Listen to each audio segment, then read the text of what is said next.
Business leader with Sandeep Baghel.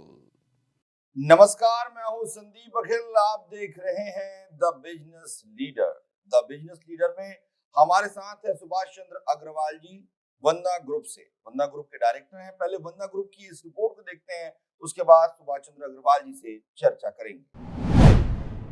Chhattisgarh की पावन धरती ने अनेक विभूतियों को जन्म दिया है, जिन्होंने समाज और उद्योग दोनों क्षेत्रों में अमिट छाप छोड़ी है। इन्हीं में से एक हैं सुभाष चंद्र अग्रवाल, ख्याति लब्ध उद्योगपति, समाज सेवी और दानवीर भामाशाह की उपाधि से सम्मानित व्यक्तित्व।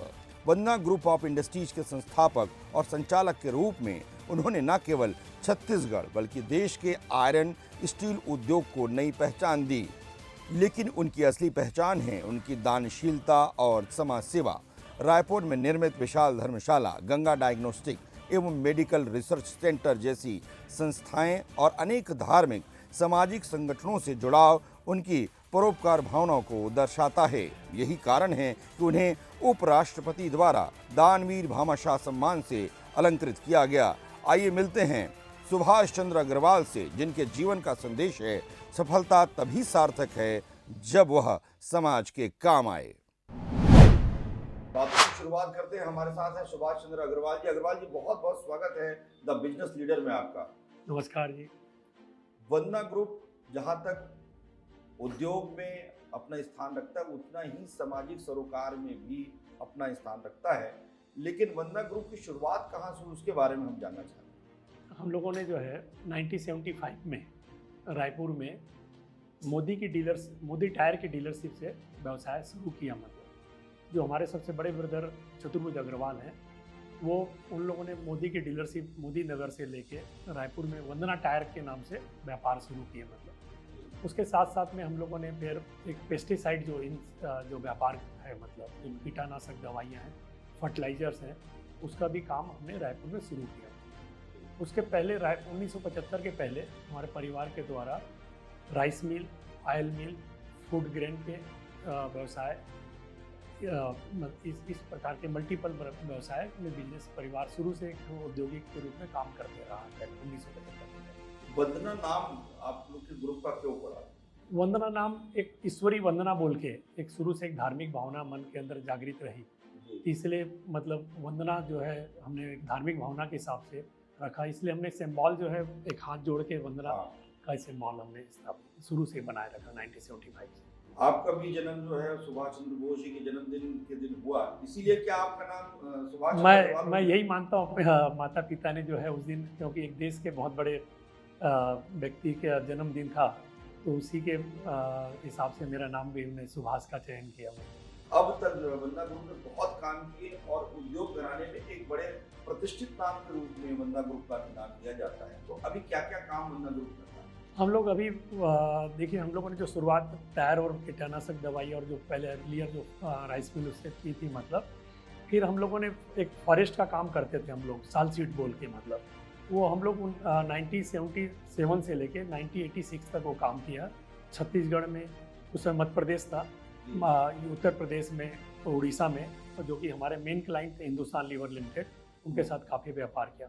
उद्योग जगत में हमारा प्रवेश जो है 1980 में जो है हम लोगों ने Orissa concrete and allied industries बोल के एक सीमेंट के स्लीपर रेलवे के लिए बनाती थी। उस समय हमने उसको एक प्रमोद अग्रवाल हैं, उनके पार्टनर अभी भी हैं, उनका परिवार पार्टनर, तो 50-50 के रूप में हमने रायपुर में प्रथम उद्योग के रूप में हमने ज्वाइंट वेंचर के रूप में काम शुरू किया। जैसे ही फिर धीरे धीरे काम का विकास हुआ, ऑटोमोबाइल्स लाइन में हमने 80 के बाद में आपका टीवीएस की जो टीवीएस सुंदरम जो है, टीवीएस की जो मोपेड आती थी, उसकी मोटरसाइकिल आती थी ऑटोमोबाइल्स में। फिर हमने बजाज स्कूटर का जो बिलासपुर में काम वंदना मोटर्स के नाम शुरू किया। वंदना ऑटो के नाम से हमने बजाज स्कूटर का काम शुरू किया।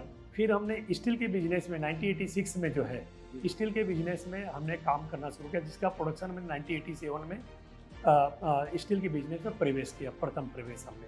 फिर निरंतर हमने फिर धीरे धीरे और स्टील के बिजनेस, वायर ड्राइंग बिजनेस, फिर प्लास्टिक की फैक्ट्री, प्लास्टिक की जो बैग्स बनते हैं, तो छत्तीसगढ़ में जो है सीमेंट के काफ़ी कारखाने थे, तो हमने सोचा कि क्यों ना हम उसकी पैकिंग के जो है मतलब सीमेंट बैग्स प्लास्टिक के बनाए जाए, तो हमने वो उसको भी स्थापित किया। ऐसा निरंतर फिर करते करते फिर हम लोगों ने 2000 में एक इंटीग्रेटेड स्टील प्लांट वंदना ग्लोबल के नाम से उसको स्थापित किया, जो कि मतलब उस समय पूरे छत्तीसगढ़ में उस समय 2 प्लांट थे सिर्फ स्पंज आयरन के। एक HEG बोल के था दुर्ग में, और एक आपका सारडा जी का एक प्लांट था, छोटा प्लांट मतलब हम लोगों ने शुरू किया। फिर साथ में इस्पात गोदावरी ने शुरू किया। ऐसे यूनिटें उस समय शुरुआत हुई। मतलब एक बड़े रूप से जो औद्योगिक में प्रवेश हुआ 2000 में, एक बड़े कार्य जो कि मतलब 1000 करोड़ से ऊपर के, जो 100 करोड़ से ऊपर के उद्योग में प्रवेश हमने उस समय प्रारंभ किया। मतलब छत्तीसगढ़ को बदलते हुए आप लोगों ने देखा है, आपके परिवार ने देखा है, उद्योग जगत में जो बदलाव आया आपने उसको देखा है। तो 2000 से 2025 को छत्तीसगढ़ रजत जयंती वर्ष हम मना रहे हैं, इस परिवर्तन को आप किस तरीके से देखते हैं? देखिए, ये इसमें कोई वो नहीं है कि छत्तीसगढ़ एक तो क्या सबसे बड़ा हम लोग उद्योग जगत में देखते हैं, एक शांत प्रिय स्टेट है। यहाँ पर कोई भी किस्म की जो है ना एक प्रॉब्लम नहीं है। जैसे कि लोगों ने बंगाल के बारे में सुना, बिहार के बारे में सुना, या कोई भी और दूसरे स्टेटों के बारे में, मतलब यहाँ एक वर्क कल्चर है। लोग यहाँ में सादगी है, हर आदमी काम को बढ़ाना चाहता है। मतलब अगर आप उनके साथ व्यवहार अच्छा करेंगे तो लोग भी आपके साथ अच्छा व्यवहार करना चाहते हैं। मतलब तो एक बहुत बड़ा ग्रोथ नज़र आता है। मतलब दूसरा क्या है, स्टील का बिजनेस यहाँ पर इसलिए है कि यहाँ पर कोयला और आयरन ओर की जो उपलब्धता है जी। वो एक बहुत बड़ा सपोर्टेड है। तो दूसरा क्या है, यहाँ पर लोगों ने अपने पैसे का महत्व समझा है। ऐसा नहीं कि बैंक से पैसा ले लिया तो उसका महत्व नहीं समझा लोगों ने। तो जो एक लगन हो गई अपने पैसे की महत्वता, अपनी एक तो प्रेस्टिजियस को लेते हुए लोगों ने जो लगन से काम किया, तो हर आदमी ने यहाँ पर एक अच्छा खासा डेवलपमेंट स्थापित किया। वंदना ग्रुप का जब भी नाम आता है तो छत्तीसगढ़ को आपने उद्योग जगत जो दिया है दिया ही है, रोजगार दिया, लोगों को छोड़ा, लेकिन सामाजिक कार्यों में भी वंदना ग्रुप का एक बड़ा नाम है।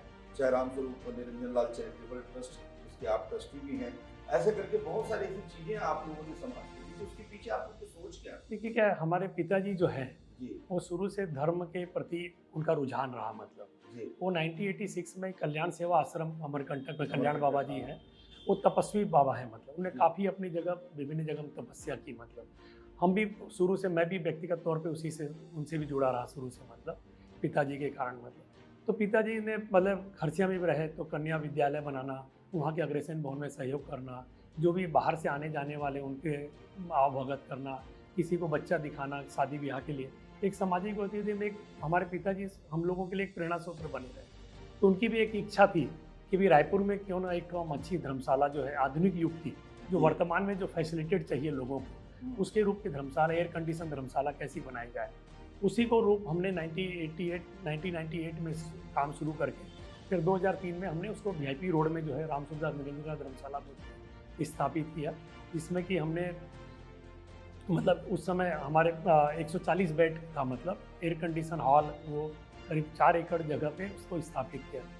उस जगह पे हम लोगों ने एक सोच ये थी कि हमको किराया नहीं लेना, मतलब जो एक्चुअल बिजली है, बिजली का इसलिए कि लोग दुरुपयोग नहीं करें, मतलब और एक लोग जो है साफ करके जाएं उस जगह को, और प्रॉपर्टी डैमेज नहीं करें। कोई भी प्रॉपर्टी डैमेज करता तो उसका रिएम्बर्समेंट लेना, जिससे कि जगह साफ सुथरी, डैमेज वाला काम नहीं हो। मतलब क्योंकि आज किसी पास पैसा है, मेरी सोच ये थी। मतलब वो सोच को मेरे को परिवार में मिलानी पड़ी, मेरी व्यक्तिगत सोच थी। मतलब मेरे को काफ़ी समाज के लोग, काफ़ी बुद्धिजीवी लोग काफ़ी करते थे, भाई आप इतनी बड़ी जगह को क्यों फ्री में दे रहे हो, आप कुछ भी टोकन अमाउंट लो या कुछ भी डोनेशन लो। बोला मेरे को डोनेशन मैं किसी से नहीं लूँगा, और कल के दिन डोनेशन लूँगा तो मेरे को ये लगेगा कि भाई ये धर्मशाला किसी व्यक्ति के मन में आएगा कि इसको दे दिया डोनेशन देने वाले को, या ज़्यादा किराया देने वाले को कम किराया देने वाले नहीं दिया। मतलब मैं समाज में भिन्नता नहीं चाहता, इसलिए मैंने कोई, जैसे हम अग्रवाल हैं तो ऐसा नहीं अग्रवाल को प्रायोरिटी देना, मैंने जो पहले आए उसको प्रायोरिटी देना।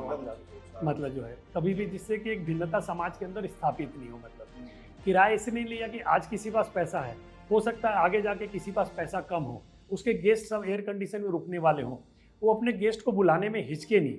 आज उसकी आर्थिक ऐसी नहीं है कि वो किसी होटल में एफर्ड कर पाए। मतलब तो इसलिए मैंने उसको बिना किराए रहित रखा कि वो अपने गेस्ट को बुला सके, कंफर्ट जगह में, एयर कंडीशन में, अटैच बाथरूम में अपने गेस्ट को रख सके, हॉल में एयर कंडीशन बैठ सके, तो एक रिश्ते निभाने में उसे जो है कहीं हिचक नहीं हो, ये मेरी एक मुख्य सोच थी। मतलब आज उस सोच का नतीजा, धर्मशाला आपने शब्द का उपयोग किया, अंदर से तो बड़े जैसे कोई बड़े होटल्स होते हैं तो सुविधाएं वहाँ होती हैं, वैसी सुविधाएं वहाँ हैं? इसके पीछे एक था कि एक हर जनरेशन को जो है, एक शहर को और एक जनरेशन को जो एक मैसेज देना कि धर्मशाला का नाम एक काफ़ी मतलब अग्रसेन महाराज के टाइम से जब चला आ रहा है, तो वो नाम का एक शब्द विलोपित नहीं हो। अगर हम इसको मान लो भवन शब्द दे देंगे तो हो सकता है धर्मशाला शब्द को क्या होती है आगे जनरेशन जो है समझ नहीं पाएगी कि धर्मशाला क्या होता है। इसलिए नाम उसको धर्मशाला देना बहुत ज़रूरी है कि अपनी संस्कृति को बचाना है तो धर्मशाला नाम को बचा के रखना पड़ेगा। वंदना ग्रुप में वंदना डायग्नोसिस के माध्यम से भी बड़ी सेवाएं समाज की कर रहा है, उसके बारे में। Ganga diagnosis and medical centre जो है हमने रायपुर में स्थापित किया है। मेरे मन में एक विचार आया 2011 में, मैं कई डॉक्टरों से मेरा मित्रता रही यहाँ पर। जब रायपुर में डीके हॉस्पिटल था तो मैं वहाँ पर मेरी उठ बैठ थी डॉक्टरों के साथ में। फिर कई मैं इलाज के लिए अपने यार दोस्तों के इलाज के लिए मतलब देश के विभिन्न कोने में गया। किसी को इसी प्रकार की तकलीफ थी, किसी की मतलब एक तो मित्रता भाव मेरा निभाना में एक मेरा थोड़ा सा इंटरेस्ट है, मतलब थोड़ा सा किसी दुख सुख में शामिल होने का मेरा एक तो लगाव है। मतलब उनके साथ एक दिन समय लगे, 5 दिन समय लगे, मुझे कोई खुशी होती है। मतलब तो मैंने उसमें पाया कि डॉक्टर की फीस जो है इंडिया वाइज बहुत कम है, जांच जो है बहुत महंगी है, जो कि हर व्यक्ति के लेवल पे नहीं आ पा रहा है। और मैंने यूरोप का जब मैंने स्विट्जरलैंड का ट्रिप किया तो मैंने वहाँ पर एक हमारे किसी बच्चे को थोड़ी तकलीफ आ गई, दोस्त के बच्चे को, हमने उसको डॉक्टर को दिखाने को वो बोले कि पहले जांच कराओ तो मैं मेडिसिन लूँगा।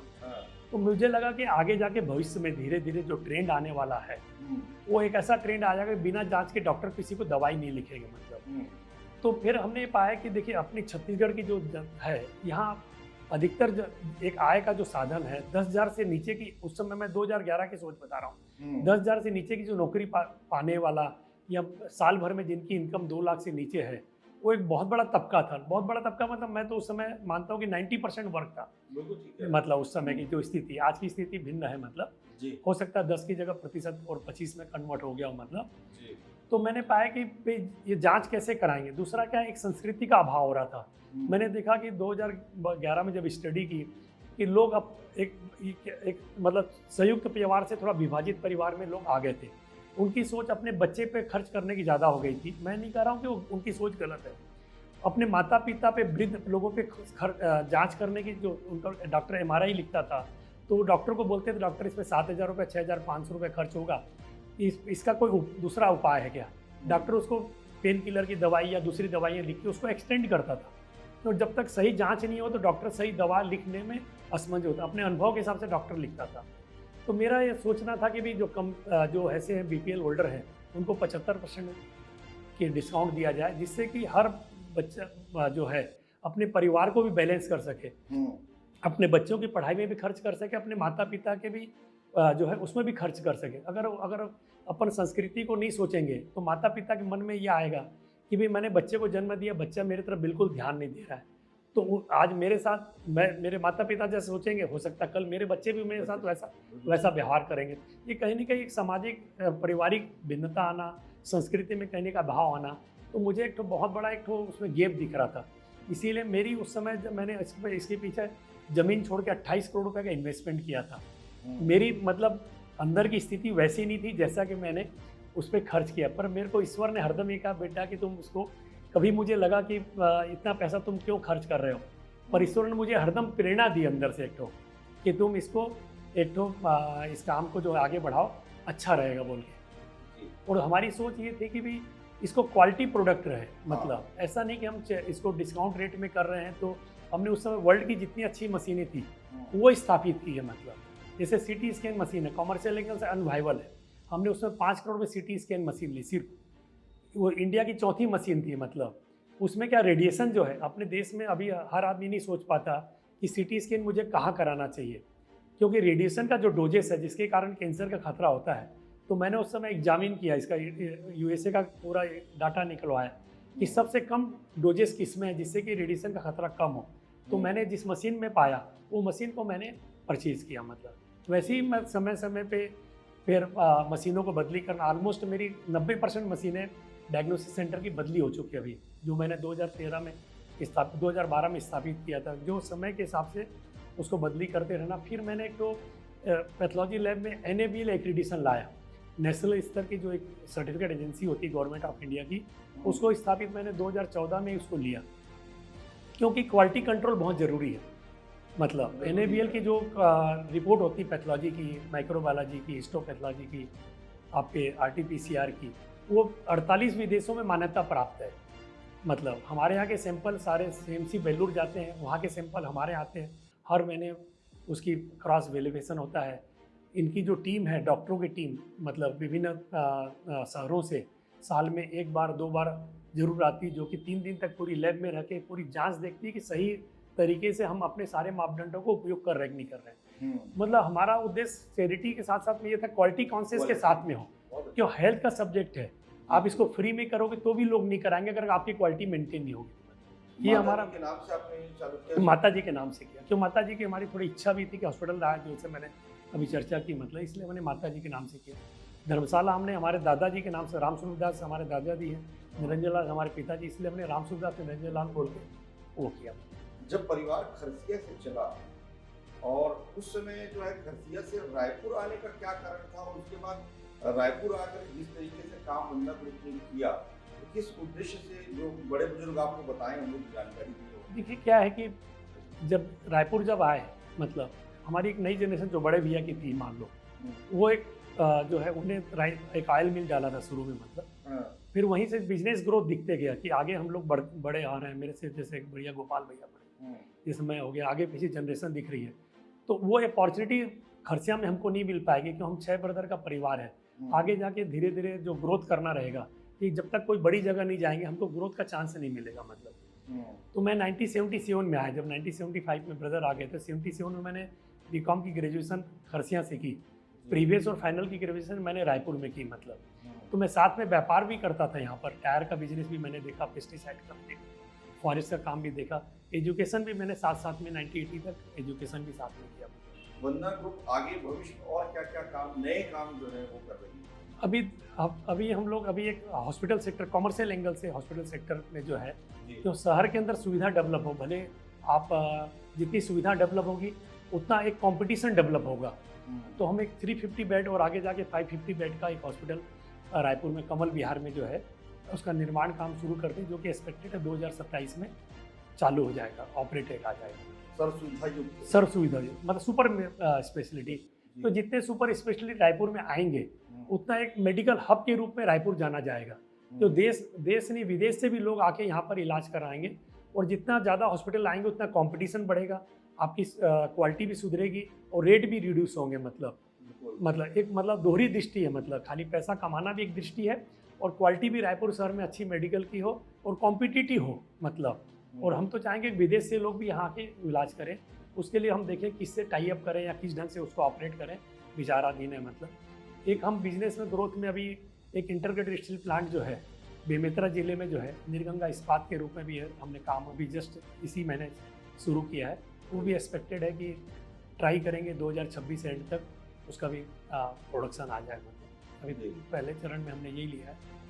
सामाजिक दृष्टि से हमने थोड़ा सा एक कुछ काम ज्वाइंट वेंचर में और शुरू किया है, एक सुनहरा रिश्ता बोल के, अच्छा, जो कि सभी समाज के बायोडाटा को इलेक्ट्रॉनिक माध्यम से जो है लोगों को उपलब्ध हो।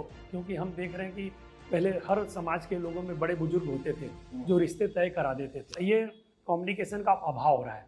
तो जैसे अब ऑल इंडिया लेवल पे शादी.com और ये सब जीवन साथी चल रहे हैं, उसी टाइप से हमने भी एक तो मॉडल स्थापित किया ज्वाइंट वेंचर में, सुनहरा रिश्ता बोल के, जो कि लोगों को मतलब एक प्लेटफार्म मिले और उस पर लोग अपना रजिस्ट्रेशन करा के अपने सुटेबल जीवन साथी का जो है चयन कर पाएँ। दूसरा क्या, इसमें कॉमर्शियल एंगल बहुत ज़्यादा हमने 20 साल से देख रहे, कॉमर्शियल एंगल बहुत ज़्यादा जुड़ गया था। बहुत सी कॉमर्शियल एजेंसियाँ हैं, ठीक है, वो अपनी मेहनत का प्रतिशत के रूप में पैसा लेने लग गए थे, मतलब जो कि समाज में थोड़ा सा ऐसे आने लग गया था, इतने करोड़ का रिश्ता, इतने लाख का रिश्ता है, एक इस टाइप का एक तो माहौल क्रिएट हो रहा है। हमने उसको सिर्फ एक रजिस्ट्रेशन का फ्री रजिस्ट्रेशन भी रखा है, और एक आपको स्पेशल कोई सर्विस है तो उसका भी नॉमिनल रेट हमने रखा है। मतलब एक दूसरी एजेंसी हमने एक ठोर शुरू की है, सुनहरा जॉब बोल के। अच्छा, वो भी एक जॉइंट वेंचर में हमारे एक फैमिली दोस्त हैं, उनके बच्चे के साथ में नई जनरेशन वो भी काम में लगे। दूसरा कि भी लोगों को जॉब कैसे मिले, और यहाँ के जो छत्तीसगढ़ के बच्चे हैं उनको अब हम लोग राष्ट्रीय स्तर और अंतर्राष्ट्रीय स्तर पर कैसे पहुँचाएँ, उनको किस रूप से ट्रेनिंग दें।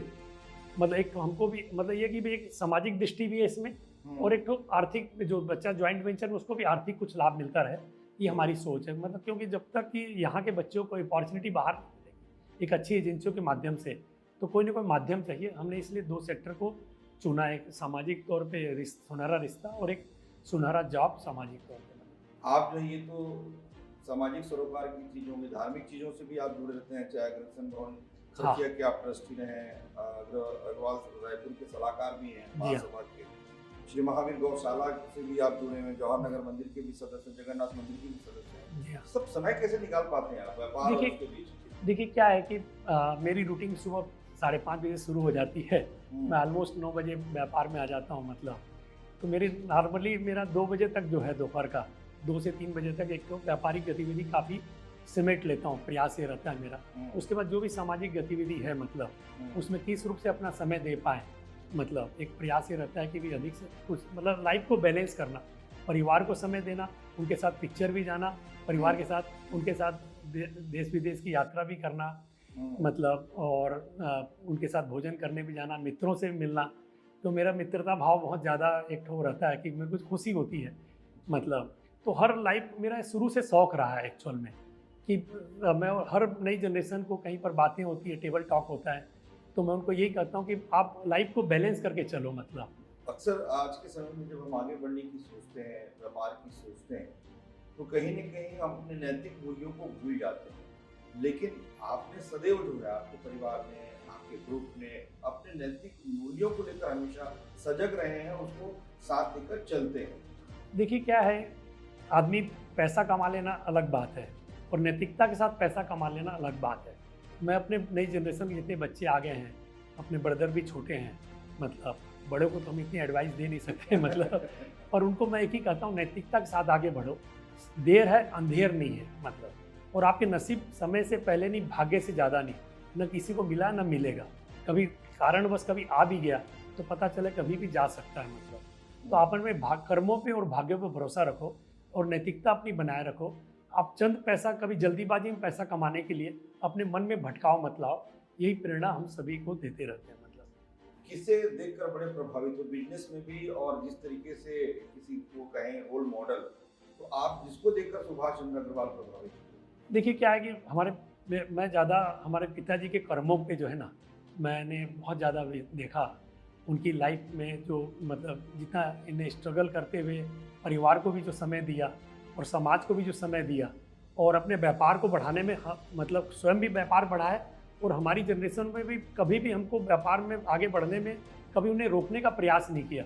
हरदम हमें पुशअप ही किया कि तुम करो आगे। मतलब तो मेनली अगर मैं देखूँगा तो मेरे पिताजी से मुझे जो है और बड़े भाई से जो है शत्रुघ्न अग्रवाल से काफ़ी मुझे हरदम आगे प्रेरणा के स्रोत में मिलती रही और आगे बढ़ने का हरदम मुझे धक्का ही लगाते रहे। दानवीर भामाशाह पुरस्कार आपको सम्मानित हुए, उसके बारे में बताएं। वैसे तो ये सबके लिए गौरव की बात है, क्योंकि वंदना ग्रुप बहुत साल पहले से समाज के लिए बहुत सारे काम उन्होंने किए हैं, चाहे वो सामाजिक सरोकार की बात करें, चाहे किसी की मदद की बात करें, लेकिन जब पुरस्कार मिलता है उसका एक अनुभव अलग रहता है। उसके बारे में बताएं। देखिए क्या है कि कोई भी सरकार के द्वारा एडवर्टाइज करके कोई पुरस्कार दिया जाता है तो प्रसन्नता डेफिनेटली होती है। मतलब एक अच्छा अनुभव है परिवार के लिए, एक तो वो है, मतलब अगली पीढ़ी के लिए भी हम सोचते हैं एक संदेश है कि भी हमारे पिताजी ने ये काम किया है या हमारे चाचा ताऊ ने ये काम किया है, तो हम लोग भी आगे इस काम को, सिलसिला को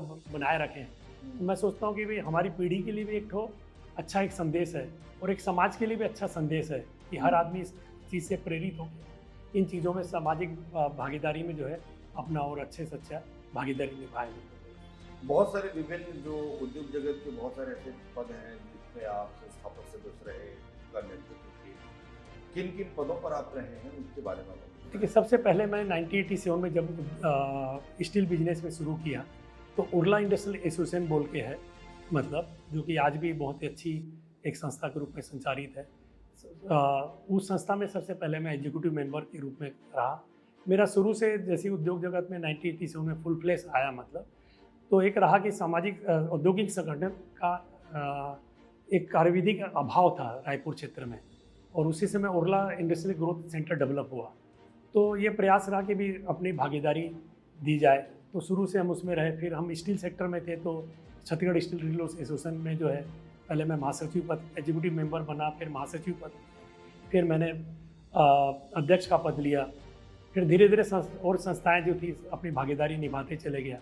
फिर मैंने 2003 में जो है एक छत्तीसगढ़ स्टील चेंबर बोल के गठन किया, मतलब संस्थापक सदस्य रहा मैं। उसमें क्या था, Chhattisgarh steel rolling mill association, Chhattisgarh mini steel plant association, Chhattisgarh sponge iron association, Raipur iron steel trade association, Raigarh की स्पंज आयरन एसोसिएशन, रायपुर के जितने भी आपका एजेंट स्टील के एजेंट एसोसिएशन, ऐसे करके 800 सदस्य थे उसमें। मतलब सुभाष चंद्र जी, बहुत सारी बातें आपने आज चर्चा की और बहुत सारी बातें आपने बताई, उद्योग से जुड़ी बातें आपने बताई, साथ ही किस तरीके से व्यापार के साथ हम अपने सामाजिक दायित्वों का भी निर्वहन करें, उसके बारे में भी आपने बहुत अच्छे से बताया।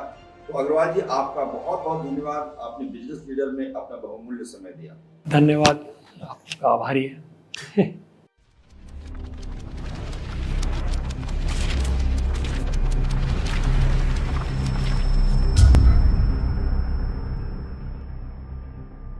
The business leader